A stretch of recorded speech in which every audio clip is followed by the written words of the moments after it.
उत्तराखंड में त्रिस्तरीय पंचायत चुनाव लगातार विवादों के घेरे में घिरता चला जा रहा है।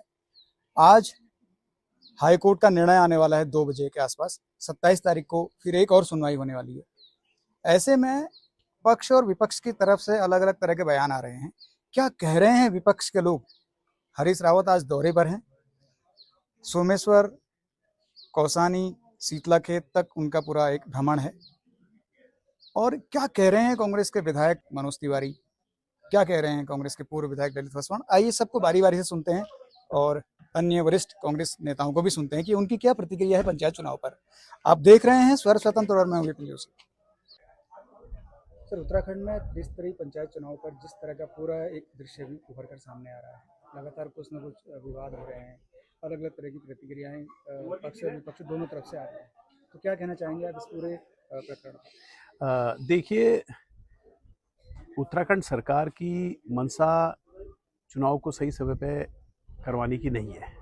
ये इस बात का प्रमाण है कि हमारे जो उत्तराखंड के अंदर, चाहे हमारे वो नगर पंचायत के चुनाव हो, नगर पालिका के, नगर निगम के चुनाव थे, उनको भी इन्होंने किसी न किसी तरह से पूरे 1 साल तक टालने का काम किया और 1 साल बाद चुनाव हुआ।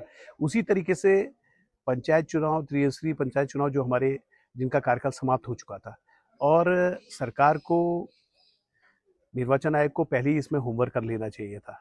और सबसे बड़े दुख की बात यह है कि उत्तराखंड को 9 नवंबर 2000 को उत्तराखंड बना और तब से ये रोस्टर चला आ रहा था, और क्या आवश्यकता पड़ गई कि उस रोस्टर को शून्य घोषित करके नया रोस्टर लागू किया, और उसकी वजह से कई जो सीट है हमारी, जो सामान्य सीट है, वो लगातार सामान्य होते आ रही है, और वहाँ पर अनारक्षित, जो हमारे आरक्षित के लोग हैं, जो एससी वर्ग के लोग हैं, उनको प्रतिनिधित्व नहीं मिल पा रहा है, और जहाँ पे आरक्षित है वो लगातार आरक्षित होते आ रही है, तो वहाँ पर सामान्य लोगों को नहीं मिल रहा है। तो इस तरह की असमानताएं हैं और इस तरह का कार्य किया है। उसके साथ साथ जो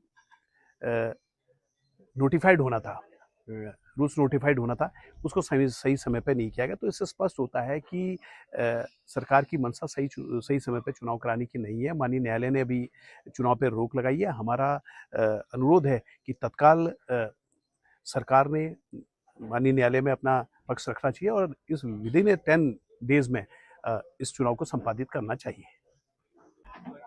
आनंद जी, सबसे पहले तो आपको जन्मदिन की हार्दिक शुभकामनाएं। धन्यवाद। उत्तराखंड में त्रिस्तरीय पंचायत चुनाव की तैयारियां चल रही थी, लेकिन बीच में कुछ दृश्य बदला है, तो क्या कहना चाहेंगे इस पूरे परिदृश्य पर आप? देखिए, भारतीय जनता पार्टी न लोकतंत्र पे विश्वास करती है और उनके कार्यकाल में सबसे ज्यादा संविधान को खतरा हुआ है। तो हम लगातार इस बात को कहते थे, लेकिन अब उत्तराखंड की जनता देख भी रही है।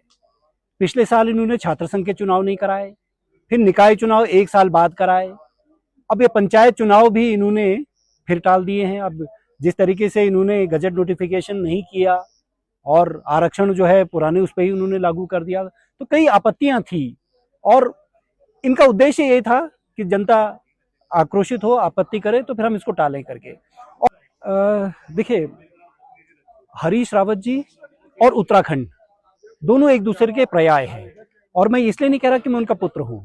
मैं युवा कांग्रेस का प्रदेश अध्यक्ष रह चुका हूं और मैंने कई मुख्यमंत्रियों के साथ नजदीक से काम भी किया है, उनकी कार्यशैली को भी देखा है। मैं दावे के साथ इस बात को कह रहा हूं कि 3 साल के कार्यकाल में, मात्र अपने 3 साल के कार्यकाल में, हरीश रावत जी ने देवभूमि उत्तराखंड में 5 मेडिकल कॉलेज बनाए, चाहे वो पिथौरागढ़ मेडिकल कॉलेज हो, Almora medical college, Rudrapur medical college, Haridwar medical college और देहरादून मेडिकल कॉलेज।